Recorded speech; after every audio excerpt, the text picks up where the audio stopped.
G'day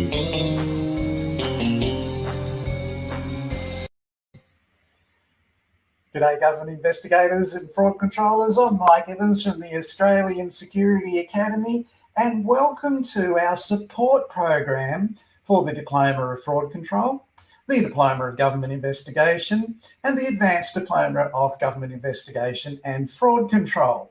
It's a 2-week lockdown in Sydney, New South Wales, and we've been requested to put in a support program for the 64 students studying those qualifications at the Australian Security Academy. And why not? This support program are a daily brief look at the qualification, how it works, the assessments and some help with the assessments, and to give you some meaningful context about your role in government investigation and fraud control.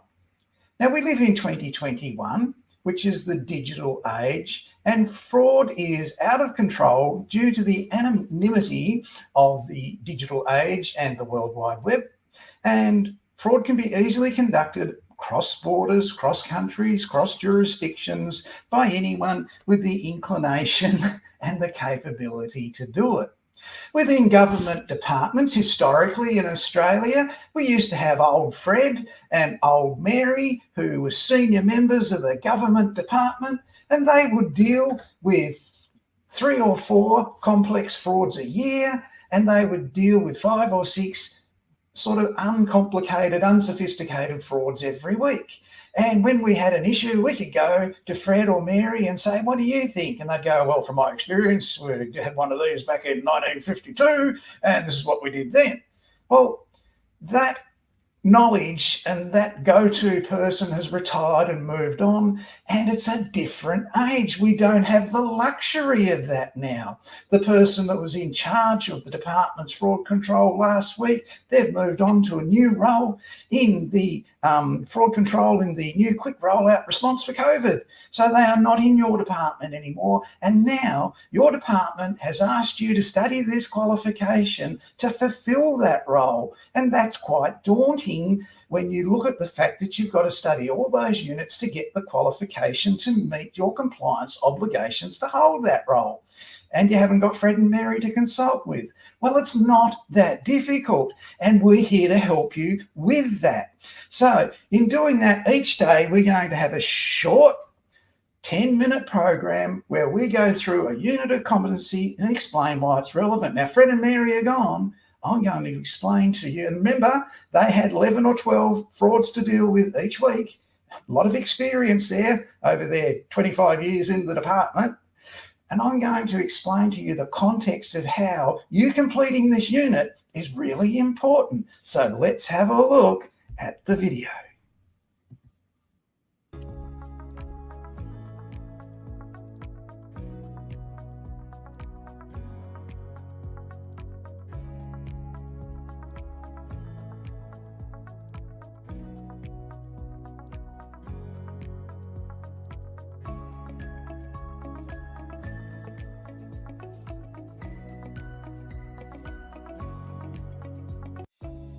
Development and implementation of fraud information systems.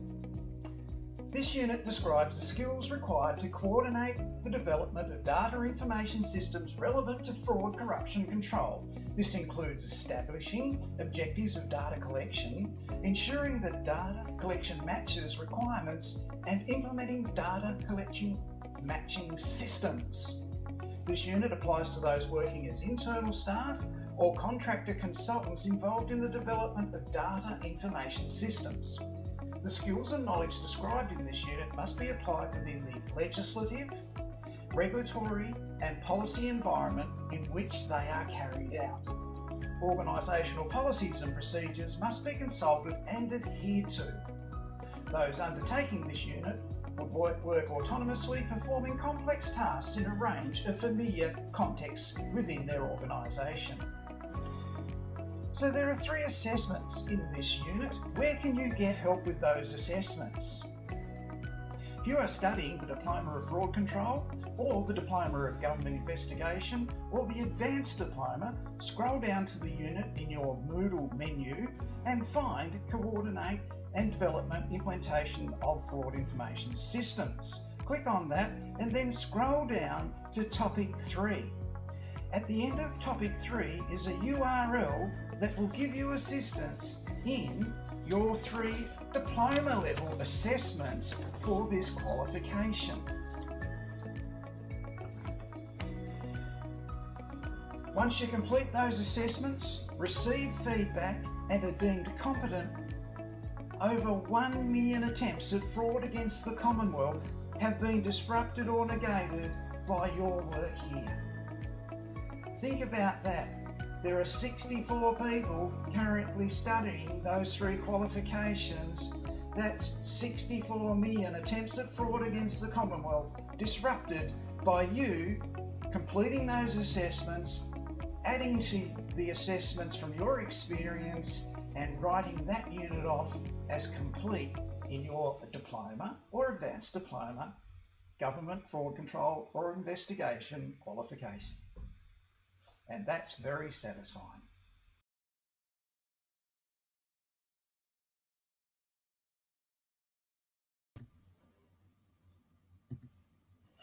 It is very satisfying. So when you look at it logically, with Fred and Mary gone and their 13 incidents of fraud a week, you're going to be looking in the currently and into the future, running into the millions of frauds against your department or departments you work in. Your knowledge, your qualification and the application of that knowledge is what's going to be successful for your career and for your employer. So follow the instructions in that video. Now, if it went too fast for you, you can go to the replay of that video and you can see the replay of that video at this YouTube website, the Australian Security Academy YouTube channel. Just type in Michael Evans, Private Investigator Australia, and that's going to come up in droves. And when you go to that channel tomorrow morning after 6 a.m, you'll be able to see the replay of that video. Now, why is the replay important? At the beginning and at the end, it gave you 2 quotes that are to become your mantra in fraud control awareness. Go back and replay them. If you're watching this on Facebook, you can just hit replay of the video on Facebook and see it immediately. But those 2 short quotes are to become your management mantra in relation to fraud control moving forward in your fraud control awareness. So it's not just coordinate development implementation of fraud information systems that have been a winner with this short 8-minute video. It's been fraud control awareness unit as well. It's up to you to go to that URL that I've directed to you, practically apply what you see in there in your assessment answers. Don't cut and paste, put it in your own words and give some context from your government department or the one you're aspiring to work in. So with that, you've been significantly and substantially helped to get competent with that 1 unit, and that one will soon be over if you follow the guide in this video. I'm Mike Evans from the Australian Security Academy. I'll be back tomorrow with Conduct an Investigation. It's part 2 of our series for the Diploma and Advanced Diploma of Fraud Control Study Support Unit COVID-19 Support Program 2021 at the Australian Security Academy. I'll see you then.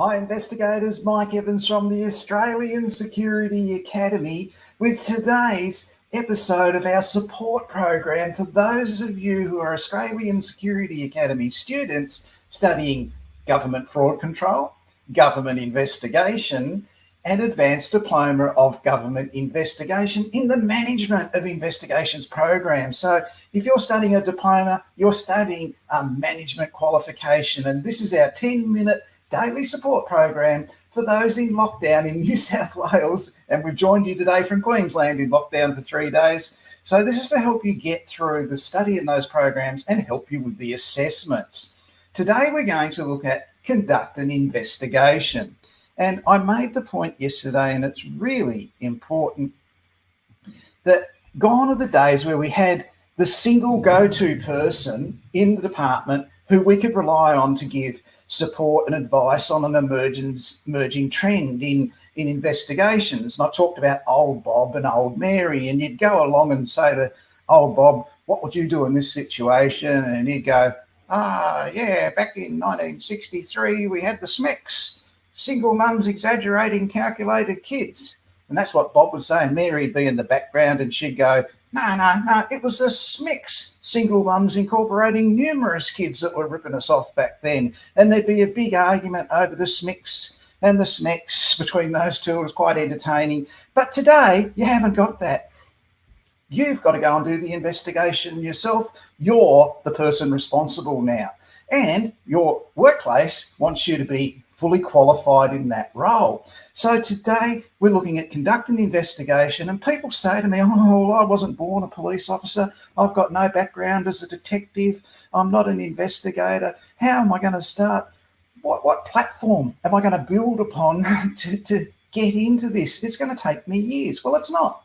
We have a 1-hour video that explains the 7 basic sources of investigation that you can watch in your own time. You can replay this program at any stage. So you can watch that video in your own time and learn about the 7 basic sources of investigation. They are universal, whether it's Germany, Canada, Great Britain, United States, New South Wales, the back of Burke. The 7 basic sources of information apply equally to every investigator. So let's have a look at our little support video of where you can find that in your Diploma of Fraud Control, Diploma of Government Investigation, or Advanced Diploma of Government Fraud Control study resources.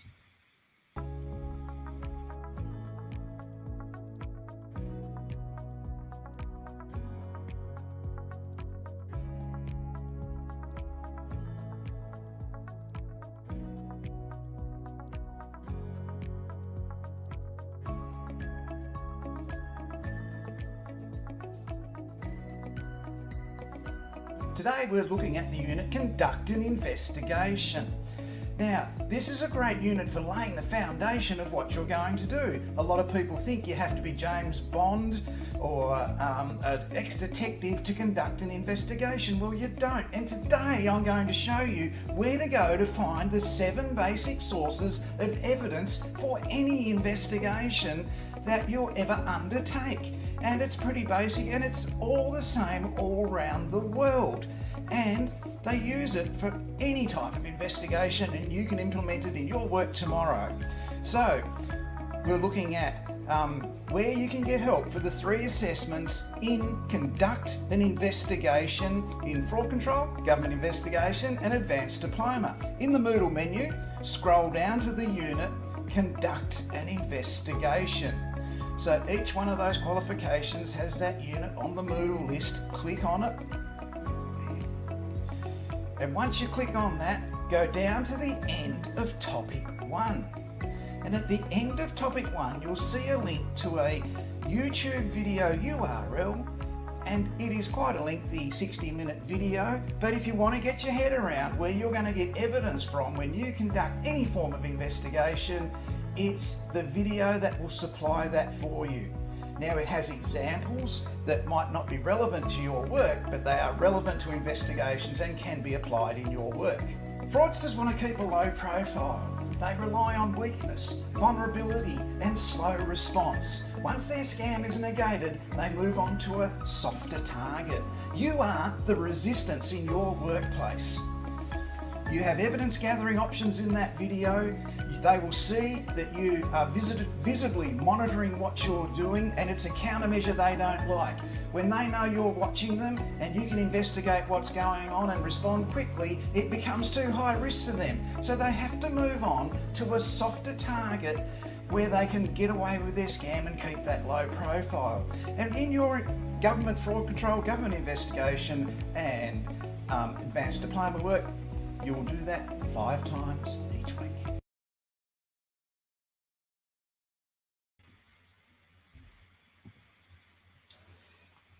Five times a week, you're going to be successful because you watched that video, you did your assessments, you applied what you saw in the video and the rest of the resources in this substantially resourced unit.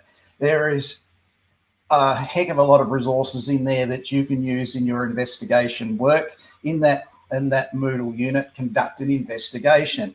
And if you apply what's in there, you'll probably be successful more than 5 times per week in your investigation work. So keep that in mind.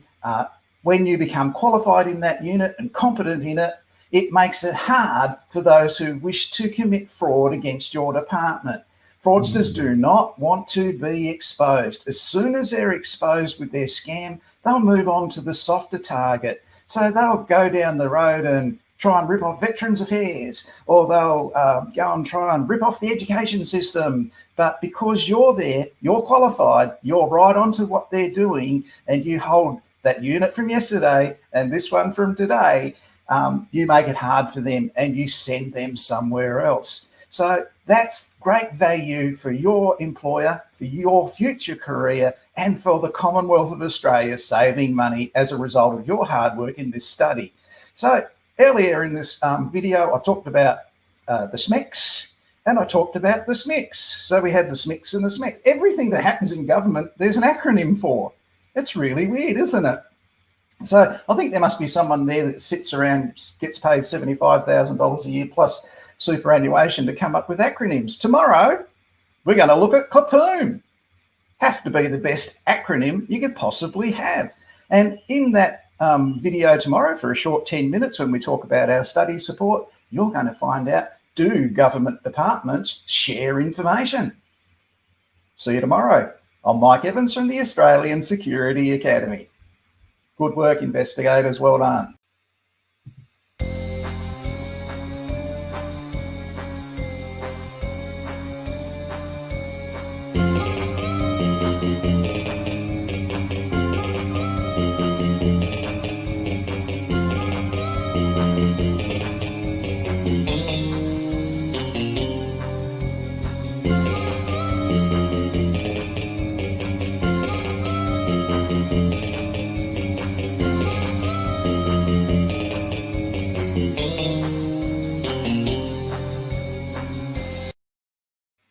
Hi investigators, government investigators and fraud controllers, Mike Evans again with the third in our series of help with assessments for the Diploma of Government Investigation, the Diploma of Fraud Control and the Advanced Diploma of Government Investigation, Workplace Inspection and Fraud Control.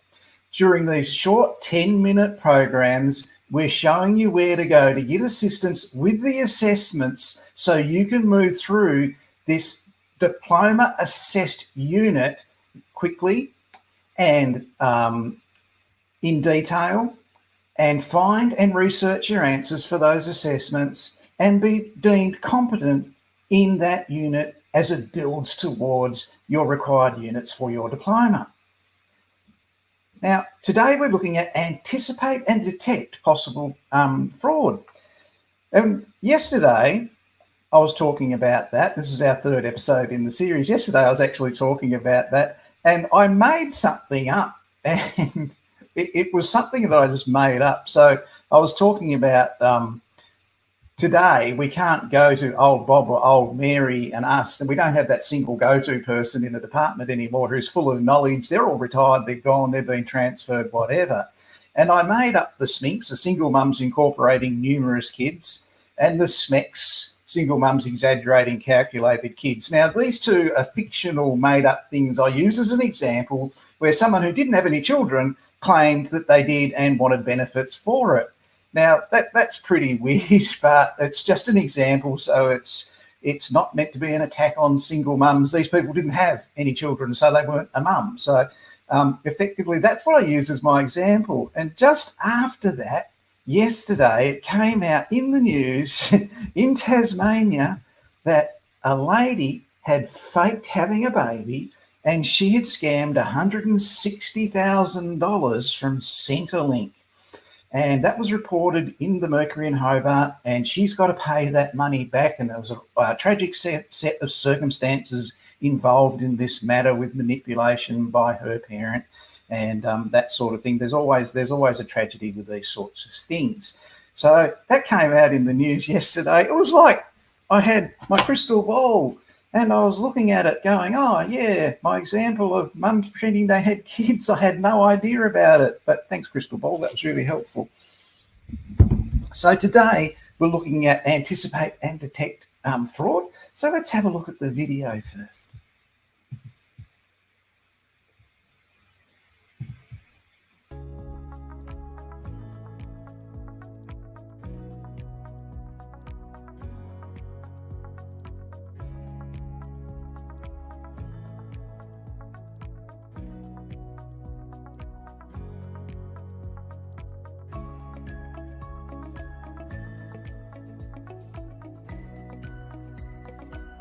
Hi, Mike Evans again from the Australian Security Academy, and in this episode we're looking at anticipate and detect possible fraud activity.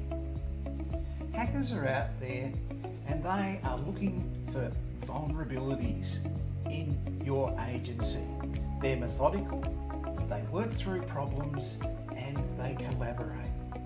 They look for the weakest link so they can get in to steal whatever they want to steal, or manipulate what they want to manipulate, or insert what they want to insert. So if they're after your CEO, there's no use trying to do it at your workplace's website, but they will go after her at her charity. So they think these things through.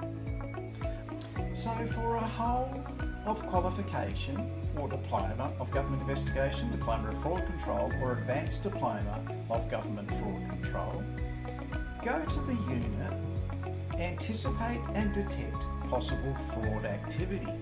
Scroll down to the end of topic 1. So here's topic 1.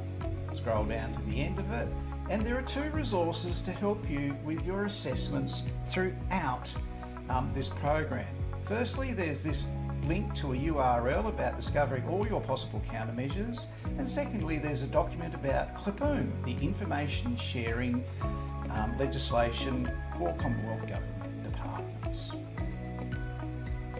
Over 450 pieces of malware are created each day. Earlier this week, I told you just by completing the assessments in one unit, you were going to disrupt 1 million fraud attempts at your workplace. And you are. And if you work there for 20 years, it'll probably be 2 million. So keep in mind, hackers are methodical, they work through problems and they collaborate. How do they think? A normal person thinks when you say to them, this is the new iPhone 4, what does that do? The hacker thinks, oh, that's the new iPhone 4, what can I make it do?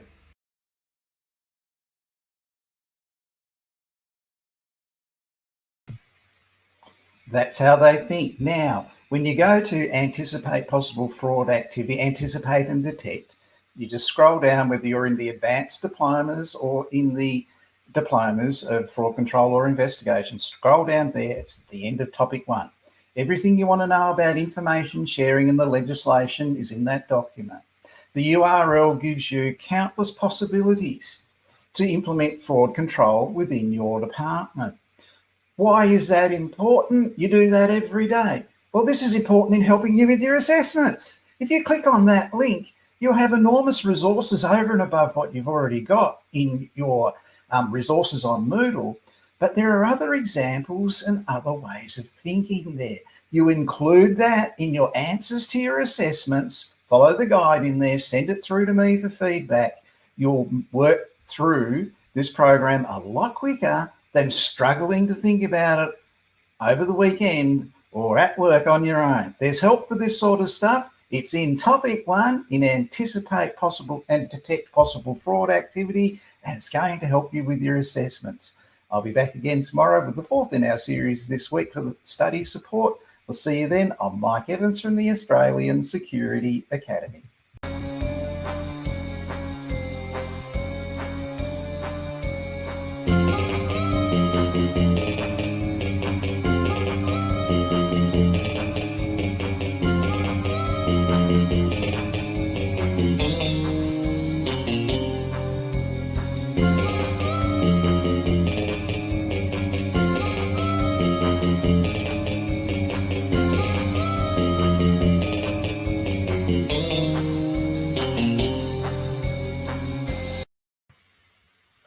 Hi investigators, Mike Evans from the Australian Security Academy with today's support episode for people studying the Diploma of Fraud Control, Diploma of Government Investigation, and the Advanced Diploma of Government Fraud Control, Workplace Inspection and Investigation during the COVID-19 14-day lockdown in New South Wales. We were requested to provide this assistance program with for those people that are in lockdown and studying. And so each weekday, we're going to be presenting some of that assistance. So today I'm looking at where you can go to get a specific activity and get specific help on it. But before we go there, I just want to show you a little short video about tunnel vision and making up your mind about something and it not being correct. So let's just have a quick look at it. You've got to watch it. You've got to read it. When it goes.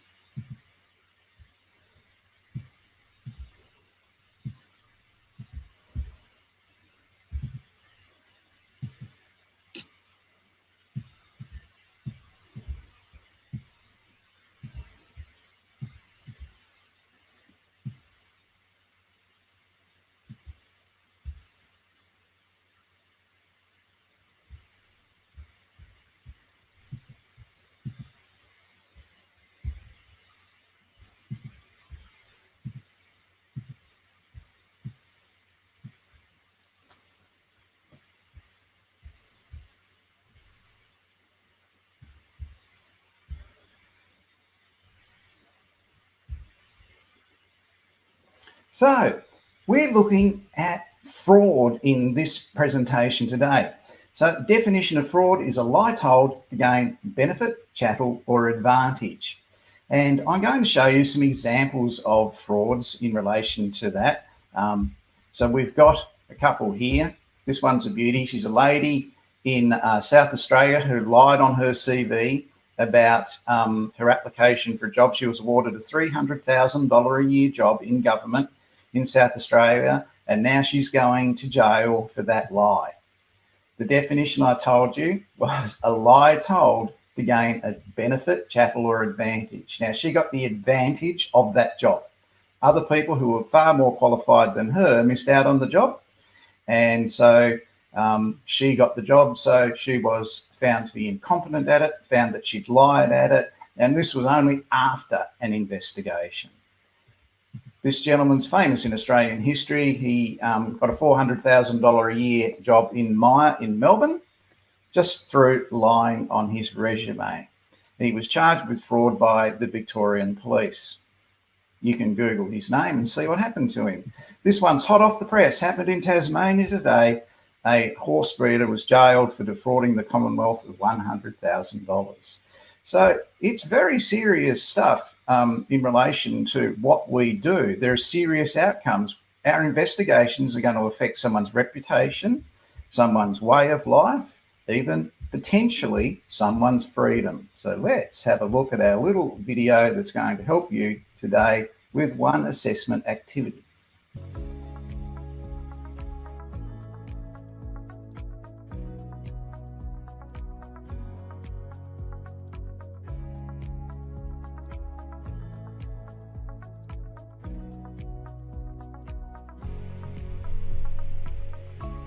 So what is fraud?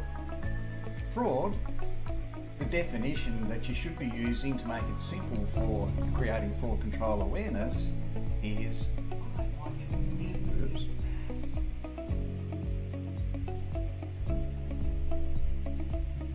So what is fraud? The simple definition is a lie told to gain a benefit, chattel or advantage. Here's a lady that lied on her CV to get a $300,000 a year job in South Australia in the public service, state public service there, and she's going to jail for her deception.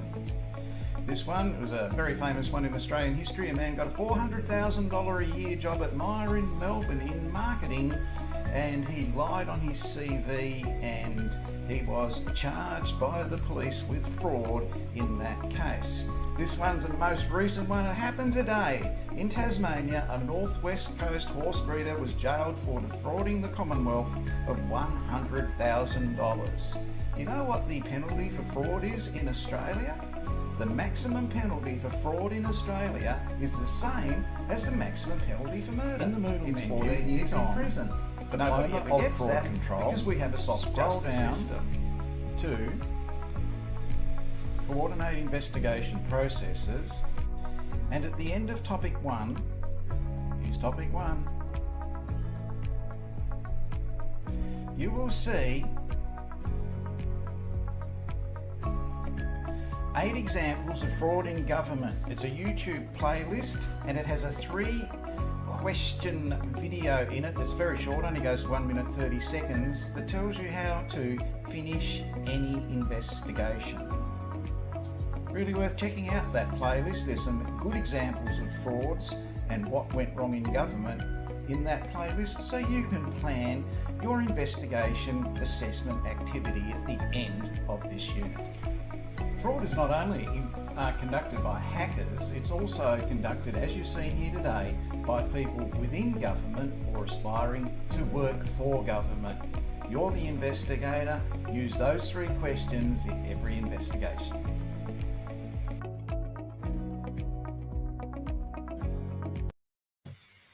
So go to that playlist, follow the guide in the video to replay this video.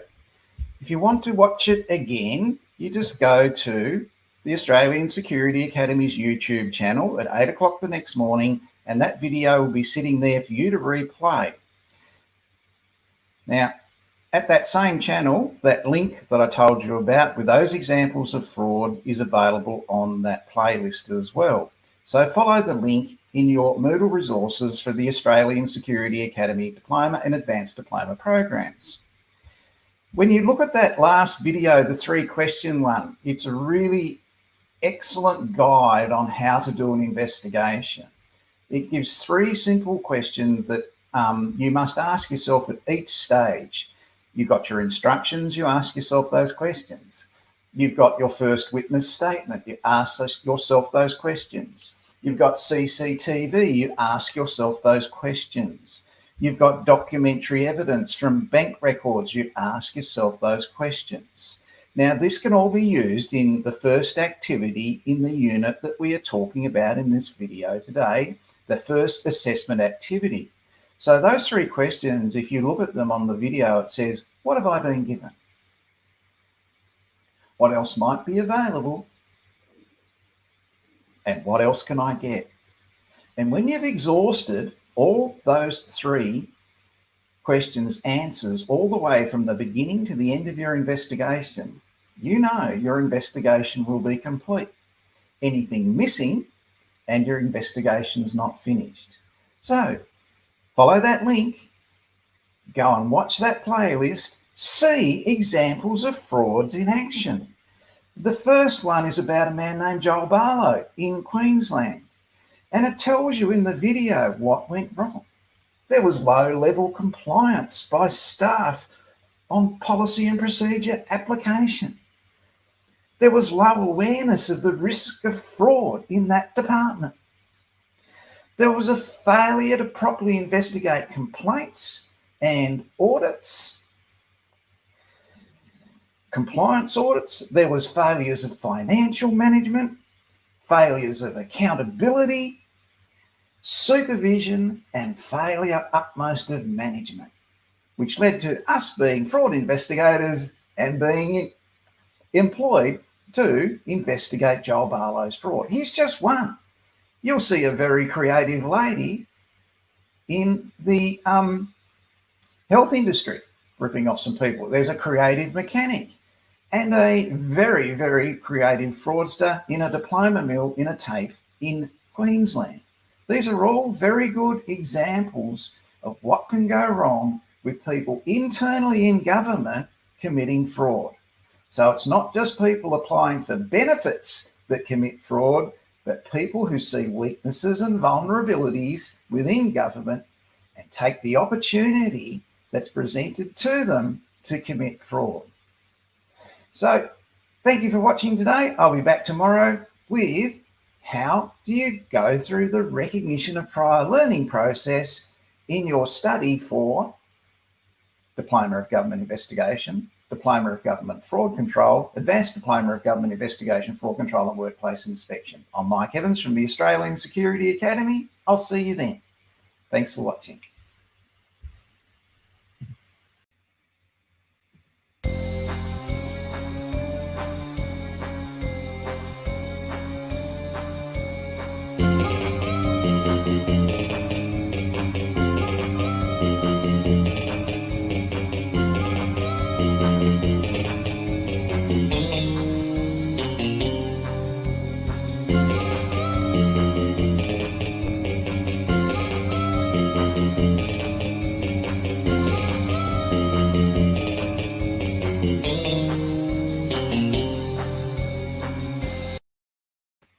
Hi Government Investigators, Mike Evans again with our support program for the COVID-19 lockdown in New South Wales for our students studying Diploma of Government Investigation, Diploma of Government Fraud Control, Advanced Diploma of Government Investigation, Fraud Control and Workplace Inspection.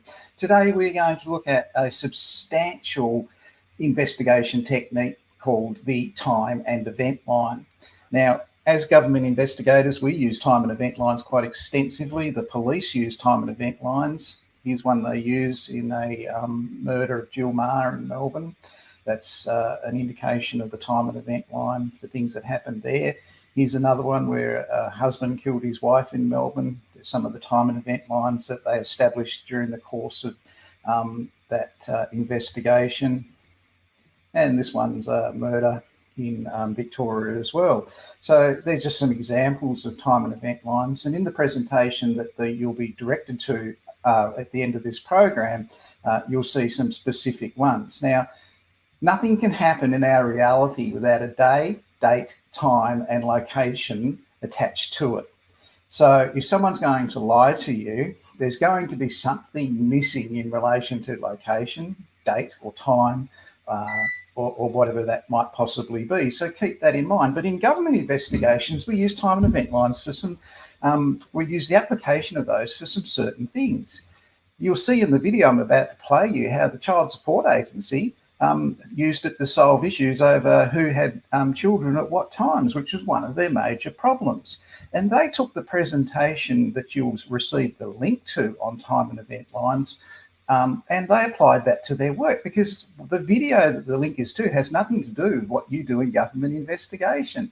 It's a process and it shows you how the process works. But the bright people at the Child Support Agency applied it to their work and they solved a major problem there. So keep in mind, people, nothing can happen without a day, date, time and place. And only one person skips around that, and she's fictional and not real. So keep that in mind. You've got an investigation that happened somewhere, it happened at a time, it happened at a location, and it happened on a date. So that's one of the things that is a really important method of investigation, the time and event line, and you will use them extensively when you get a ministerial. Because you're a government department manager, you are going to receive ministerials. Now, those of you who know what it is, you're laughing right now, but those of you who don't, here's the explanation. CEO of the Insurance Council of Australia, Andrew Hall, told the House of Representatives Standing Committee. CEO of the Insurance Council.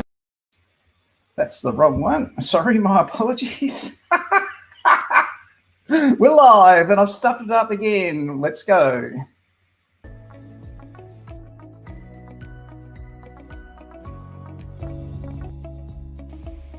Hi, Mike Evans again from the Australian Security Academy with the 5th episode in our series of lockdown support for those students at the Australian Security Academy who are studying the management level qualifications Diploma of Fraud Control, Diploma of Government Investigation, Advanced Diploma of Government Fraud Control, Workplace Inspection and Investigation. Today I'm looking at time and event lines. Now, in time and event lines, we use these to get a one-page glimpse of what happened in a certain circumstance. So it might be a fraud, it might be a theft, it could be someone fiddling with their timesheets, it could be a major gang fraud against a Commonwealth Government department by multiple persons. So we use the time and event lines to do such a thing. An interesting one when we taught this at the Child Support Agency some years ago was they used time and event lines there after we did that program and presentation to establish which parent had the children for how long, because there were always consistent claims that I have the children longer than you do. So by creating time and event lines in relation to that, they could get a one-page view of which parent had which child and when. The other use of time and event lines is when we get a ministerial as a government manager in our department. Now, some of you won't know what a ministerial is, and those of you that do are smiling right now. So we're going to go through now precisely what a ministerial is. So today we've invited Pat Flynn in to tell us what a ministerial is. Welcome along, Pat. How are you? G'day, how you going? Yeah, good. Very well, thanks, mate. What is it all about ministerial, please? Okay, ministerials relate to complaints. Now, I'll just do a little bit of a general overview of complaints. Now, each public sector, all three levels of government, is accountable for the services they provide and the conduct of their staff within the agency. At Commonwealth level, the agency staff must follow the Australian Public Service Code of Conduct, the APS Code of Conduct. Each agency is able to receive and consider complaints about the behaviour and conduct of their staff in their dealings with members of the public, the services they provide and are responsible for, and also issues relating to procurement procedures that are non-compliant with legislation. There's actually a piece of legislation called the Government Procurement Judicial Review Act 2018. So the procurement processes that government agencies use is fairly strictly controlled. Now, each public sector agency has a complaint handling policy and usually also has dedicated complaint handling officers or staff within the agency. Information about the complaint handling policy or the process is generally available on the agency's website. If it's not on the agency website, it can be obtained by contacting the agency directly. Now, complaints can and most are often resolved by contacting the area of the agency with which it relates to.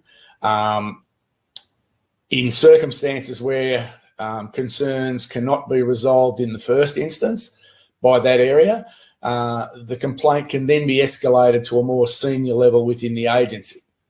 Now, sometimes when complaints are escalated, they might be dealt with by the Commonwealth or state or territory Ombudsman, which is an independent and impartial watchdog. Now, the Ombudsman may in turn refer complaints to certain other agencies, such as the Privacy Commissioner, a Judicial Commission or a law enforcement agency, Australian Crime Commission, those sort of places, if they're better suited to investigate the complaint, depending on what it is. Now, when we come down to the ministerial issue, in addition to these processes, members of the public are quite free and they may contact a member of parliament or a minister who has the portfolio responsible for the agency that they want to make a complaint about in order to make that complaint. Now, when these complaints are received, and there's usually a complaint form that you fill out on the website, and they say that you can escalate things if you want to. These types of complaints are generally referred to as ministerial, Ministerial Support Division of the Department of the Prime Minister and Cabinet. Now, these complaints are investigated and are what are termed ministerial complaints. So when you hear the term ministerial, it relates to ministerial complaints that have gone directly to the Parliament or the Prime Minister and Cabinet. That's about a good overview of it, I think. Okay, so it is going to be really important that the reply to that ministerial is 100% accurate, 100% detailed, and addresses every concern within it. Yes. Now, in the government investigation sort of environment, when you get these ministerial complaints, there is some history or some background to it leading up to the point where it becomes a ministerial complaint. Now, sometimes ministerial complaints can occur where the minister themselves takes it upon themselves to inquire or investigate into something that they are interested in.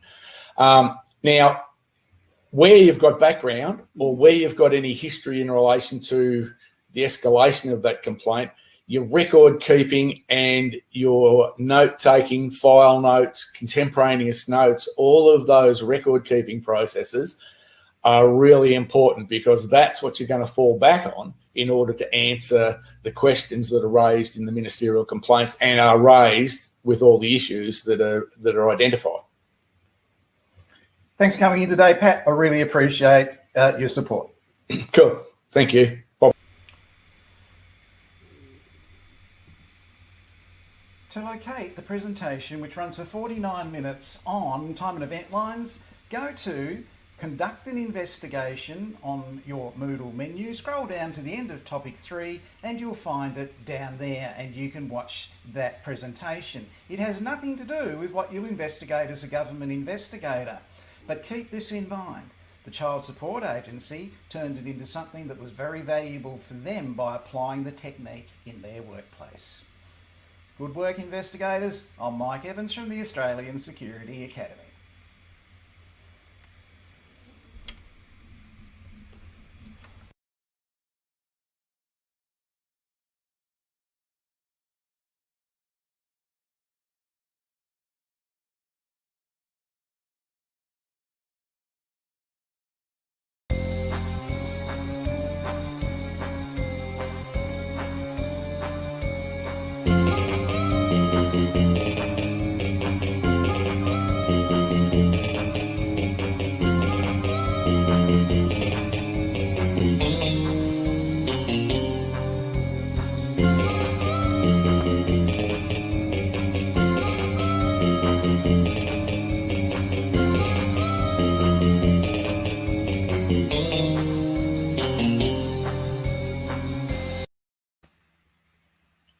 Hi investigators, Mike Evans again with episode 6 of our Government Fraud Control Diploma, Government Investigation Diploma, Government Workplace Inspection Diploma and Advanced Diplomas support program for people during the COVID-19 lockdown in Sydney. This has been requested to help them with their study while they've got time to do it. Today we're looking at workplace health and safety.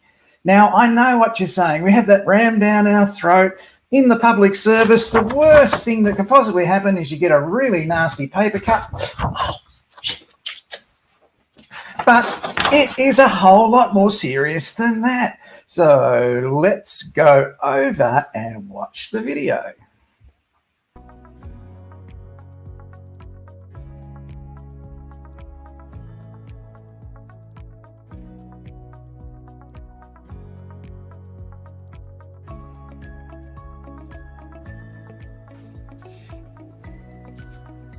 Hi, Mike Evans again with our COVID-19 support program for people studying the Advanced Diploma of Government Fraud Control, Workplace Inspection and Investigation, the Diploma of Government Investigation, Fraud Control and Workplace Inspection.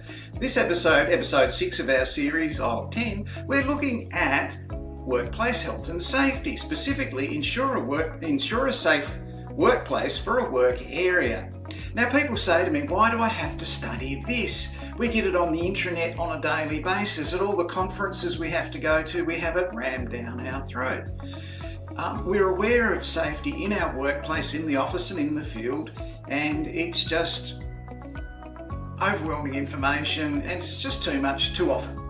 Well, you are the employer, you are the manager, you are the person who is responsible for the safety of the people you're sending out into the field. Let's have a look at what you're asking. You are asking your staff to go out and enforce regulatory compliance. You're having them to say to people who don't want to comply, this is the line. You are on this side of the line. You're non-compliant. To get back on this side of the line, you must do these things that I tell you. Comply with my directive, rectify this, cease that, report that, provide that, and so on, depending on whether you're in the tax office, whether you're in child support, depending on whether you're in workplace health and safety, transport, or you may even be in a role within environment and heritage. So you're going to be enforcing that kind of compliance on people that do not want to comply. Effectively, what you are doing is making them do what your mother used to do to you, and you didn't want to do it. You are making them eat their vegetables because compliance is going to be good for them. And if they comply with your directive, then life's going to be okay. If they pay their tax, if they comply with the environmental laws, if they don't pollute the air, if they pay their licence fees, if they pay their staff benefits or occupational health and safety, whatever it is. Your mum never gave up on you. She worked with you to eat those vegetables. So you got an ice cream at the end of it. So your role as the compliance enforcement manager of people going out there and doing that is to ensure they work with people to comply. Now, I'm not silly enough to think that in 100% of cases people are going to comply. In the very negative environment we have at the moment, people don't want to wear masks. They don't want to check in shops. They object to that. They don't want to have vaccines. So there's a lot of anti-compliance thinking out there.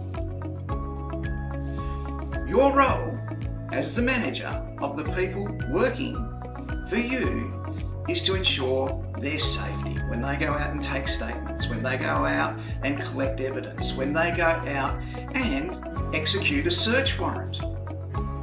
So safety is part of what you do. Now, let's come back to what the most common injury to investigators is. Personal protective equipment is vital.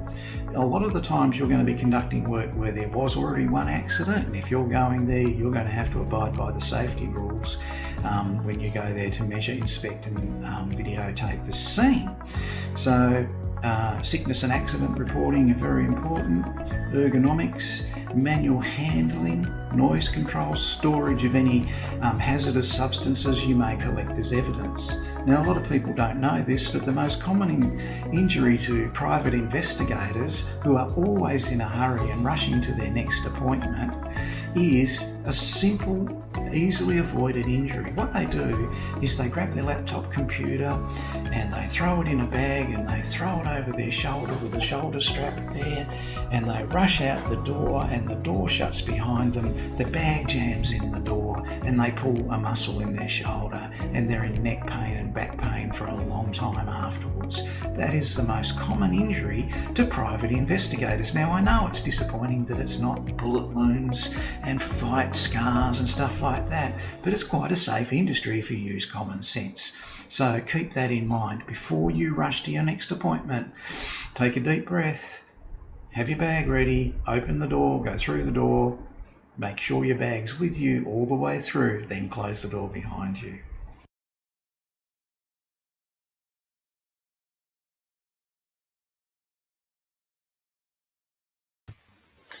So you, the manager, who is studying a diploma, and when you hold that diploma, you are a qualified manager, will be sending out your staff to enforce compliance in a compliance-resistant environment. You must think about that. So Don't ever think that something dangerous may not ever happen to you. It can happen to anyone. In 1996, I was the workplace health and safety instructor for a group of 36 students in a TAFE program. We'd been studying workplace health and safety for some 7 months, and it was getting near to the end and they were about to graduate. And one of our last programs was armed robbery. And I had a police officer come all the way across the road from the police station across the road, and he spoke to my class about armed robbery. And he said to them, look, it's much better to be it's much better to be a live coward than a dead hero. If someone points a gun at you and demands money, give them the money. And that's what he said. And my class watched that. And what they used to do, this was a Friday, and they would have Saturday off, and then they'd go to work on a Sunday, because where they worked was actually a government attraction, like a theme park. On the Saturday, they'd organised to have a party, and they'd had a little party. They'd been discussing it for months, and they were up a little bit late that night, but they all went to work the next day. And after that day, that Sunday, it was another 8 months before any of them were ever able to return to my class at TAFE. They all worked at a tourist attraction called Port Arthur. And over 36 people were shot dead in their workplace on that Sunday where they worked. None of my students were. It wasn't from good training, it was just from good luck. But as the responsible workplace health and safety trainer for that class at that TAFE, where they all worked as trainees or apprentices in various roles, from in the cafes to in the ticketing, car parking, or wherever they worked, always wondered what would have happened if one of them had been fatally injured and I had that responsibility. You, the manager of the people you are sending out to enforce compliance in the field, must understand that workplace health and safety is an integral part of your study for this. Please take it seriously. I'm Mike Evans from the Australian Security Academy. I'll be back later on this week. See you then. Bye.